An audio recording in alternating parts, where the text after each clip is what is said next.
All right, guys, what's up? Welcome back in. Today, we're going to do some more NFL. We got some contracts that have been signed. We got pre-training camp updates on a couple different things. So we're just going to go over that, kind of just get the blood pumping. I'll talk a little bit of fantasy, and I've got a huge announcement that'll be right in the middle of the podcast. So without further ado, let's get into it. Here we go.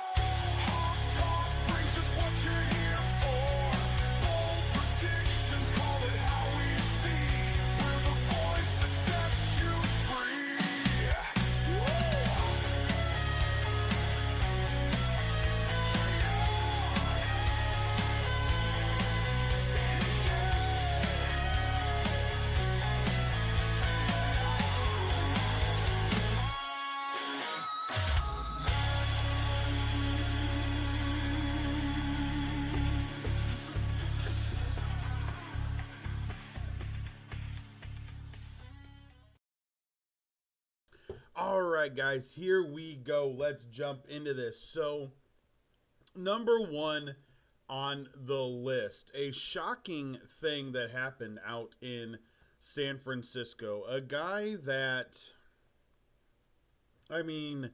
let's be honest, was the fourth receiver on the team 2 years ago. And be very clear, only because of injuries had the opportunity last year to really try to improve himself, has now told the Niners he wants a new deal or traded. Who wants Jauan Jennings? Who is going to break open the draft pick bank for a guy that he's not the best polished. Good slot guy, very good slot guy. But he's really hot and cold.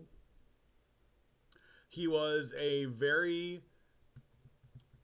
much a product of Brock Purdy not being able to throw it to anybody else. And I don't get why you do this. I heard somebody put it this way last night while I was looking at stuff and watching stuff. He is 85 catches and 1,100 yards and 8 touchdowns away from making 20 to 25 million a year easily in free agency. Now, I get it. Not all guys want to move. So I do understand that. You know, I love loyalty. Listen, you have a contract. They signed you to a 2-year deal. Don't you ask for an extension in year number 2 of the deal because you had this really good year because everybody else was injured. Not because you're good, but because everybody else was injured. Now, you look at everything, and Jauan Jennings, if they decide to trade him, I don't think his value is that high. And I think if he goes to another team, he'll be frustrated because he won't be starting. I was thinking about who are the teams that would bring in Jauan Jennings and think, oh yeah, we hit the jackpot. I can't think of more than 2. I really can't. There are 2 teams that if they picked up Jauan Jennings, I would say, okay. Number 1 is the New York Jets. That's number 1. Now, I will even give you a trade scenario that I would do. The more and more I hear coming out of the Jets organization, and camp will confirm this or not, Breece Hall is not on Aaron Glenn's good side. Breece Hall has seemingly a work ethic / attitude issue. And Aaron Glenn is going to be a no-nonsense coach. So Braylon Allen has gotten a lot of praise in the Jets camp. If I'm the Jets and I want Juwan Jennings to come in next to Garrett Wilson, which honestly would not be a horrible move, I would offer to trade Breece Hall to the 49ers for Juwan Jennings and a third round pick. Because I think then you can give Jennings $15 million extension and be okay. I mean, with the fact that Josh Palmer got that stupid $12 million a year deal from the Bills to legitimately be their fourth best receiver, maybe. Yeah, you got to give Jennings 15 to 18. There's no doubt about that. He's making 7.5 now. Double it. It fully makes sense to me. Give him a 3-year, $45 million deal and lock him up for the next 3 years. So you've got Wilson, which they did just sign. We'll get into that in a second. So then you'd have Garrett Wilson and Juwan Jennings. I think that's actually a very smart move about it. I like Braylon Allen. You could get, San Francisco hopes McCaffrey's okay, but Breece Hall would give him a great option behind McCaffrey. So that one makes sense to me. And then the other one is the Titans. Now, they signed Tyler Lockett. They drafted Dyke. They've got Ridley. But Juwan Jennings could bring a little bit of a sense of consistency because Lockett may only be playing for this year. Ridley's injuries, he's been doing pretty good, let's be honest, and I think he's a solid receiver. Do not get me wrong, I think he's a solid receiver. But I think a Juwan Jennings would help Cam Ward. I think it would really help Cam Ward. And those are the two teams that I could see that could actually sign him, okay? Because I know there's some that would say the Cowboys should be an option, but they can't pay him. They absolutely cannot pay him. So they can't be an option. The Cowboys cannot be an option. Some will say the Giants, and I'm going to be like, I think what they're trying to do is set up for the future. I don't think what they really want to do is go get somebody like Jennings. I think they want to draft another receiver next year. They want to see if Jackson Dart works out. I hope he does, because it would be a really, really bad year if only one quarterback got started. Like, that would be a horrible draft if after the first year only one quarterback was still starting in the NFL. So that was the whole Jennings saga. The Garrett Wilson $130 million extension, good for him. Good for him. I love it. $90 million guaranteed. About $31 million a year, 4 years, $130 million is his contract. He had 2 years left on his rookie contract, but years 4 and 5, which the 5th year would have been $16.8 million guaranteed for the 5th year option. And I believe this is huge. I think this is absolutely huge. The Jets needed to lock up Wilson. He is a huge asset to what they're going to end up having to do at quarterback. And I think Fields will not be bad. I don't know how good the team's going to be. I don't think Fields will be bad. And what I say by this is really simply this. Betting Jets games this year, I think I'm going to bet more unders with the Jets, not necessarily wins. Because there's been many people have talked about the progression. How do you go through the progression?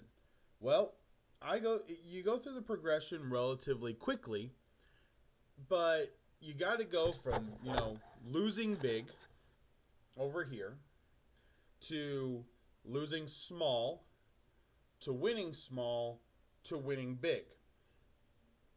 And the Jets have been losing big and losing big a lot. The next progression would be to show improvement in the team and the organization, would be to lose small. Get some victories, but lose small. A 6-11 season, I think, unfortunately, is very realistic for this team. But I think those 11 losses we'll look at, and 8 of them could be by 5 points or less. They could lose 24-20. They could lose 28-24, 28-27. I think there's a lot of potential for this team to be really close, which the following year is where you are then trying to build the small, close losses and turn some of those into small, close wins. And I believe that that's possible. I don't believe Justin Fields is as bad as everybody says, because there's a lot of chirpers on X and people that I've been going somewhat toe-to-toe with, because quarterback is extremely hard, and you just had a draft where only one guy's for sure going to start. Like, you know, Tyler down in New Orleans, Carr retires after the draft. So now he may start, but he wasn't going to until Carr retired. Dart with the Giants, Wilson's going to start. Dart may end up starting by the end of the year. Rodgers with the Steelers, Will Howard's behind him. We got the Cleveland saga, but they don't have anybody else that can actually start 16 games. Like Flacco, I believe, is 100% going to be the week 1 starter. And then Shedeur will be in there probably by week 8. And we'll see what he's like. So that's the thought right there. The Jets giving the extension to Garrett Wilson, 4 years, $130 million, but then also giving Sauce Gardner the extension, 4 years, $120.4 million, with $85 million guaranteed. The reality with this is these young corners, and I love how some people are like, what does he even do? That's how good he is on a bad team. He's not thrown at.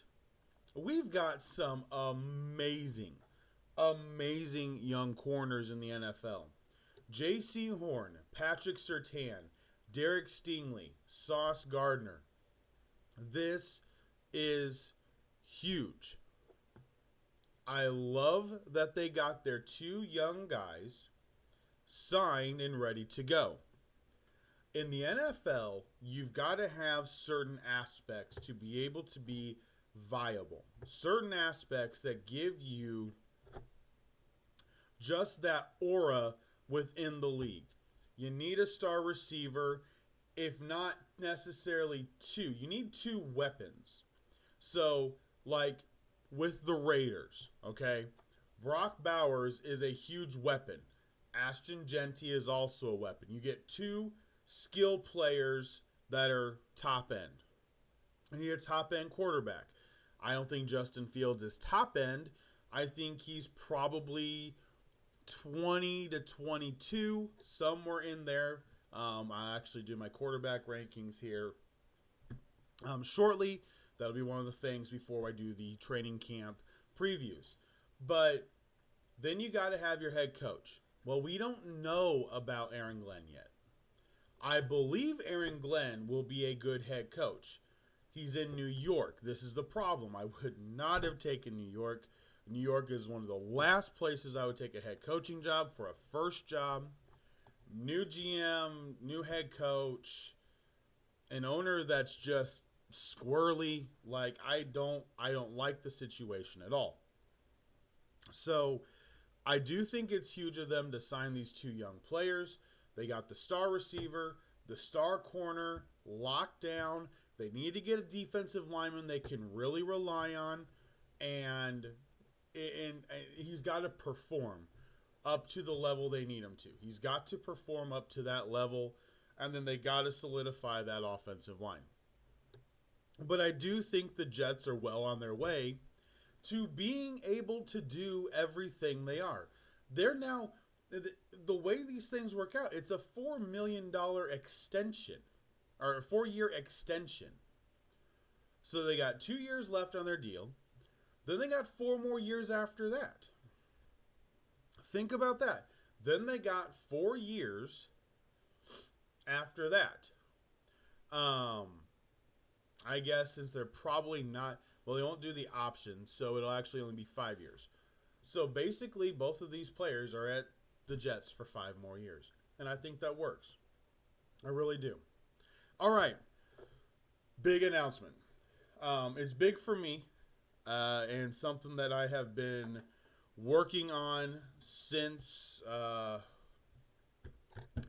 I've been working on this for the last 4 or 5 months. Spring break, it really took off a little bit, and I wanted to see what it would look like. Been trying to work out a couple of details, but here's the thing. So this will actually be an announcement in every podcast, basically from here on out, because I am looking forward to this. Sports Talk with Hawk is now going to be a live 1-hour show. At least during the NFL season. We will see what happens after the Super Bowl and after NFL free agency, because it does get a little bit harder when it comes to sports after that. But Sports Talk with Hawk will be a 1-hour live show starting every day at 9:30 a.m. Eastern Time. For those of you that are working and can't watch live, obviously it'll still be on YouTube for you to be able to watch later that night. I've been working really hard on the setup, the skeleton of what the show's going to look like. I've got new graphics, new sounds. I've been, huge shout out to Draven. He's been working really, really hard, my graphic designer. New screens, and I am super pumped about this. And with the way everything is currently worked out, with how everything works out when the kids are at school and everything else, it gives me that ability to do a 1-hour show that I can just lay out the way that we want to. So we're going to have the training camp previews, and then starting at the end of August, because I want to do a little bit of a dry run before the NFL season kicks off. So starting August 25th, there will be a live show for that week at 9:30 a.m. Eastern Time, from 9:30 to 10:30, Monday through Friday. And then the next week is Labor Day week, and my wife and I are actually going to be out of town. We're riding the bikes out and going to go take a trip. So, but every week when I am home, there will be a 1-hour show, and the schedule will actually be up on YouTube so that everybody knows when it's going to be live, when I'm going to be here. And that is the plan. I've been working a lot in the background with everything that's gone on and working to get everything set up, and I am so excited about this. This is what I've wanted to do. This is something that I'm excited for. I've been waiting for an opportunity like this because I used to stream when it was the esports. I used to stream, and I used to stream every other day or every day, and at the time the life was not allowing me to do everything as consistently as I wanted to. Life will now allow me to do this. Not going to make it a huge thing, but a 1-hour Sports Talk with Hawk live podcast every day from 9:30 to 10:30 a.m. And obviously the videos will be still available on YouTube later that night. So I am super pumped about this. We're going to have mailbag. We're going to have different segments each week. The NFL season is the strongest, so that's exactly what I'm focusing in on to get the start and get everything going. So please, from me to you guys, If you enjoy the podcast, share it with a friend. Share it with one. I really want the podcast to be able to grow, especially in the NFL season, while we start getting into the nitty gritty of everything. Saturday night, the Thunder Sports official football league had their fantasy draft. It was awesome. And I'll be actually updating that league through the year on the podcast because that is one that mirrors the NFL as closely resembles it as I can get it to without going 32 teams, which honestly is a lot and could make for too many interesting scenarios. But I love it. I love it. I'm super excited about this. Draven got me some new graphics yesterday. We were chatting and he was sending me some of the stuff he worked on over the weekend. Oh, absolute fire. I mean, just beautiful graphics. And I cannot wait to share them with you. So, starting August 25th, that'll be a dry run week where that leads into week 0 of the college football season. But it'll be the last week before the NFL really starts kicking off. And, I'm ready for it. I'm ready for it. Thursday, September 4th is right around the corner. That is the day that the season opens. And I will actually be back in town for Wednesday that week because the kids are off school both Monday and Tuesday. And my wife are out of town. So that week will be a shorter week. 3-day podcast week, but the NFL season starts. So I am super, super pumped about that. All right, let's hit some of the other news real fast. The Chiefs did reach a huge deal with guard Trey Smith. 4 years, $94 million deal. $70 million guaranteed. Now, I think this is huge. Huge. For the Chiefs. This solidifies the interior line, guarantees that Trey Smith doesn't go block for somebody else, which is vitally important for them. And I think it was a need. Because if Mahomes gets pressure right up the gut, the tackles aren't strong enough on that team to give him anywhere to go. So I knew the Chiefs would get that deal done. If they ended up trading him, I was actually going to be shocked because they know how important a 26-year-old guard is in this league right now. And they just lost the Super Bowl because they couldn't block up the gut. Just saying. So, Smith gets paid. Terry McLaurin and Trey Hendrickson, they are still...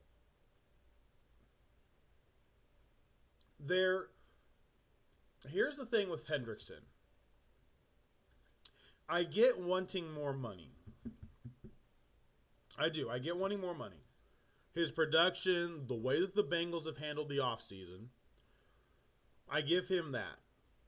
The Bengals have 1 point and 1 point only. Let me be very clear. They only have 1 point here. He's 30 years old. Do we give him a big 3-year deal? Or is he going to go from an 18-sack guy to a 10-sack guy if we pay him? It's a viable question. He's 30 years old. Now, do I think he will? Absolutely not. I think the progression with him will actually be slower. I think the drop-off could be from 18.5 sacks to 15.5 sacks to 12.5 sacks to 10 sacks over the next 3 years. I would give him a 3-year deal. I would absolutely give him a 3-year deal. I'm not giving him Myles Garrett money. No. Not giving him Myles Garrett money. But I would give him a 3-year deal because I think the progression will be lower because of his build, his body type. I think it works. He also stops the run. He is a true defensive end. So I would absolutely give him a 3-year deal. It's not done yet. And that Bengal defense without him has nothing. Shamar Stewart still going back and forth. So there's Hendrickson. Terry McLaurin, 30 years old again. Now, he's been wildly consistent. He is a great guy. And the Commanders need him to help Daniels. You may not think he's going to be as productive in 2 years, but you sign him to keep the continuity for Jaden Daniels. You have nobody else. You signed Deebo Samuel. McLaurin is his only consistent. It's the guy that he can rely on the outside. Zach Ertz is in the final year of probably playing. So you need McLaurin. Give him a 3-year deal. Give him a deal. Pay him. It may not look great in year number 3, but in years number 1 and 2, he's still going to have over 1,000 to 1,200 yards. He's still going to have 8 receiving touchdowns, and he's still going to be a guy that Jaden Daniels can throw the ball up to, and he will go get it.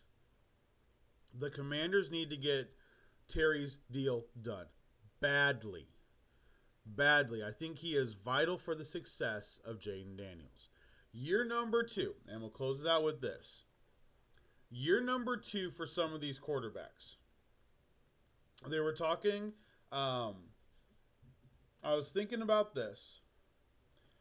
Last year, the Commanders snuck up on everybody. And I mean everybody. They're not sneaking up on anybody this year. Coordinators have had an entire offseason to look at the film and find out what Jaden Daniels does well. They're not sneaking up on him. What year number 2 looks like for Williams with a new coach, May with a new coach, Nix in year 2 with Peyton, Jaden Daniels now with a team that's not under the radar. They're not the Washington Stinkfest anymore. Michael Penix in Atlanta, although he didn't have as many games. J.J. McCarthy's a rookie. I'm excited to see year number 2. I'm excited to see year number 2 because a couple of these guys got new coaches. So you can't really say, well, year number 2 slumped. They got new coaches. They're learning new systems, which is hard for a rookie quarterback going into year 2. I'm excited to see what happens, but I think the Commanders could potentially be figured out a little bit, and I still think they're going to win 10 games. I still think they'll win 10 games and make the playoffs. All right, guys, that's going to be it for today. Thank you so much for hanging out. As always, make it the best Wednesday that you can. Tomorrow, have a fantastic day and a blessed evening. Make sure to like, subscribe, and please share the podcast with a friend. Thank you so much. Have an absolutely great evening. For Sports Talk with Hawk, I am Hawk, and I'm out. Have a great night.